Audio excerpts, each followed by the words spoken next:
Olá amigo, olá amiga, bem-vindo ao canal Professor Rodrigo Batista. Aqui juntos, todos os dias, nós estudamos a palavra do Senhor Jesus. Hoje, como eu falei para você ontem, nós vamos começar o estudo do livro de Daniel.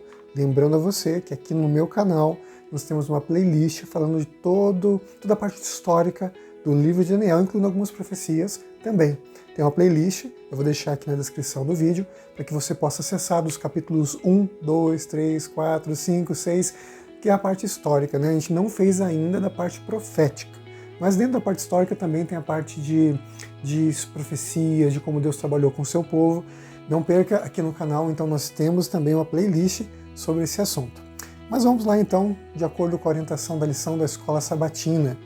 Aqui no hoje nós vamos estudar o capítulo 2 de Daniel, onde nos mostram as consequências das escolhas do povo de Deus por escolher um outro rei, que não o Senhor.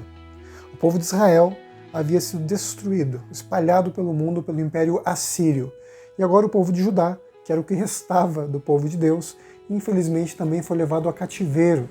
Deus enviou vários profetas, e principalmente nesse nessa reta final de história, Deus enviou o profeta Jeremias. E Jeremias falava, e Jeremias pregava, e Jeremias trabalhava com o povo, mas o povo não quis ouvir Deus.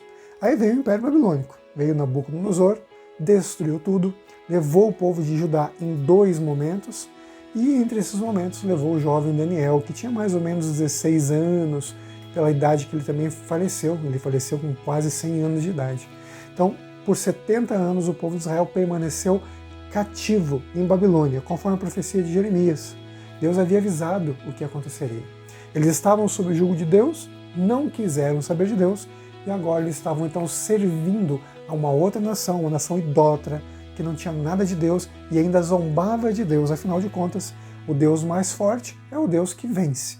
E na perspectiva dos babilônicos, os deuses deles eram mais fortes. Afinal, o povo de Judá foi entregue nas mãos deles. Eu quero ler com você nesse momento o livro de Daniel, no capítulo 2, já que é o nosso capítulo de estudo de hoje. Daniel, capítulo 2, versos 31 até o verso 35, que é o nosso verso principal do capítulo de Daniel de hoje. Capítulo 2, versos 31 até o verso 35. Diz assim a palavra de Deus. Tu, ó rei, estavas vendo, e eis que uma grande estátua, esta que era imensa e de extraordinário esplendor, estava em pé diante de ti, e a sua aparência era terrível. Só uma pausazinha. Nesse momento, Daniel recebeu uma visão do sonho que o rei Nabucodonosor havia tido. Era uma grande estátua. Essa estátua tinha várias partes de metal, ouro, prata, bronze, ferro, mas também ferro misturado com barro. Aqui na descrição que nós vamos fazer agora, Daniel diz que cada um desses elementos representava um reino que dominaria o mundo, até que viesse então o reino de Cristo, o reino de Deus. E eu tenho uma boa notícia para você, hein? Todos os reinos da profecia já passaram. Nós estamos no finalzinho, só falta Jesus voltar nas nuvens do céu. Mas eu também tenho uma coisa para colocar para você. Talvez você que esteja me ouvindo agora conheceu, é bem difícil você não saber disso, né? Que o Papa, ele descansou. Ele morreu, né? Ele faleceu e descansou em Deus. Eu não vou julgar qual que é o caráter que ele tinha ou não tinha, quanto de conhecimento ele tinha ou não, qual que era o relacionamento que ele tinha com Deus, porque isso é entre Deus e ele. Somente Deus sabe. Eu tenho certeza que no céu vão estar muitos papas, pessoas que amaram a Deus com todo o coração, assim como muitos irmãos católicos, protestantes, evangélicos, enfim. Várias pessoas que às vezes nem souberam o nome de Deus, mas de acordo com o que conheceram de Deus, e eu tenho o livro de Romanos que me mostra isso, elas serviram a Deus, mesmo sem conhecer. E agora surgiu por aí uma teoria, na verdade não surgiu, já existe há algum tempo, de 7 reis representando 7 papas, Apocalipse 17, 18, Apocalipse 13, enfim. É uma razoague de tentativa de explicar a profecia bíblica. E eu quero falar para você de forma bem franca, Deus sempre esteve no controle da história. Independente de qual Papa está no poder, se foi Bento XVI, se é Papa Francisco, se é João Paulo II, se é Pio isso, não importa. Não importa quem está lá no poder. A profecia bíblica se aplica ao poder que é da besta, que emerge do mar. Isso a gente vai aprender depois, quando a gente abordar lá o Apocalipse. E isso não tem a ver com uma pessoa, isso tem a ver com um poder. Não é o Papa que é a besta ou o anticristo, mas o simbolismo que está por trás de acordo com o ponto de vista cristão, protestante. Né? Deixar isso bem claro para que a gente não tenha nenhuma forma de interpretar errado. Nós temos muita gente falando muita coisa. Eu, como cristão adventista do sétimo dia, deixo claro para você, a minha crença é no que a Bíblia ensina, e não em teorias de pessoas, mesmo que sejam bem intencionadas, mas que mostram que fogem da palavra de Deus. A gente tem que também fugir dessas teorias. A gente tem que acreditar no que Deus ensina. E no que diz respeito às profecias do tempo do fim, existem algumas profecias que ainda não se cumpriram. Então a gente tem que ter muita cautela para não começar a falar que a profecia está se cumprindo, não sei o quê, como aconteceu no World Trade Center no dia, lá em 2001, quando aconteceu o atentado às Torres Gêmeas.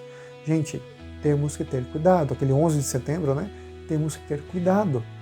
A profecia bíblica não cumprida, a gente não sabe. Mas tem, claro, uma orientação daquilo que pode ser. E tem coisas que não podem ser. Por exemplo, não tem nada de história essa de Papa, oitavo rei, Papa, 7 papas, 8 papas, vai um, volta outro. Isso não é bíblico.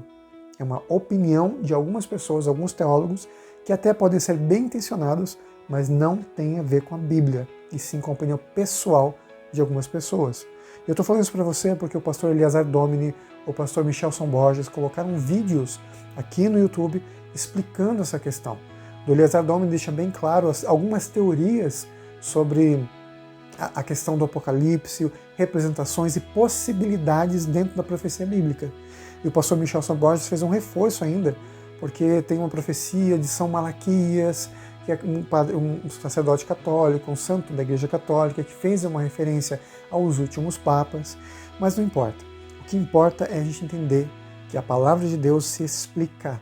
E se a gente prestar atenção na história, e esse canal trabalha com história, a história e a fé, a gente vai conseguir ter a revelação do Espírito de Deus para conseguir entender a sua palavra. Aqui então nós vamos continuar a leitura só para mostrar como Deus tem o controle de tudo e Deus sabe exatamente o que vai acontecer. Ele sabe o que acontece nas nossas vidas. Essa talvez seja a mensagem mais importante de Daniel 2. Deus está no controle. Vamos lá então. Tu, ó rei, estavas vendo, e eis que uma grande estátua, esta, que era imensa e de extraordinário esplendor, estava em pé diante de ti, e a sua aparência era terrível. A cabeça era de fino ouro, o peito e os braços de prata, e o ventre e os quadris de bronze, as pernas de ferro, os pés em parte de ferro e em parte de barro. Quando estavas olhando, uma pedra foi cortada sem auxílio de mãos, feriu a estátua nos pés de ferro e de barro, e os esmiuçou. E essa aqui então é a grande notícia. Então foi juntamente esmiuçado o ferro, o barro, o bronze, a prata e o ouro, os quais se fizeram como palha de eiras no estio. E o vento os levou, e deles não se viu mais vestígios. Mas a pedra, aqui pedra é o símbolo do reino de Cristo, que feriu a estátua, se tornou uma grande montanha que encheu toda a terra. Deus pode ter permitido que o ser humano escolhesse pessoas para serem os regentes das suas vidas, chefes, presidentes, senadores, reis, governantes, imperadores, mas Deus continua sendo quem Ele é, o Rei das nações, o Senhor absoluto de todas as coisas. Confia no Senhor porque Ele tem o domínio e Deus quer o melhor para o seu povo. Deus salvou Daniel aqui nesse momento da história de ser morto, ser assassinado, porque ele estava ali entre os sábios de Babilônia, e não apenas fez isso, ele promoveu Daniel e os seus amigos, que juntamente oraram pela libertação, pela graça e a salvação de Deus. Hoje também podemos resistir ao mal e enfrentá-lo com oração, com o poder de Cristo, e sermos mais do que vencedores. Creia em Jesus, creia no nosso Deus, e nós estaremos seguros. Creiamos os seus profetas, na palavra dele, e nós vamos prosperar nessa vida. Deus está no controle. Mais uma vez eu digo para você, não deixe de lado aqui na nossa playlist, estude o livro de Daniel, a parte histórica que nós vamos abordar também nessa semana. Estude lá então a playlist Histórias da Fé, História e Fé, e nós temos ali um especial sobre o livro de Daniel, o profeta Daniel. Aqui você vai ter muitas informações muito relevantes que a gente vai conseguir entender de uma forma bem simples e clara para estudarmos a palavra de Deus. Vamos orar? Querido Pai que estás no céu, te agradecemos por tuas bênçãos, te agradecemos pelo teu cuidado e pedimos que nesse momento o Senhor esteja na regência, na liderança das nossas vidas. Confiamos em Ti, nos entregamos nas Tuas mãos em nome de Jesus. Amém. E nunca se esqueça, meu amigo e minha amiga, nessa vida é você e Deus. Te vejo amanhã para o estudo da Palavra do Senhor aqui no canal Professor Rodrigo Batista. Tchau, tchau.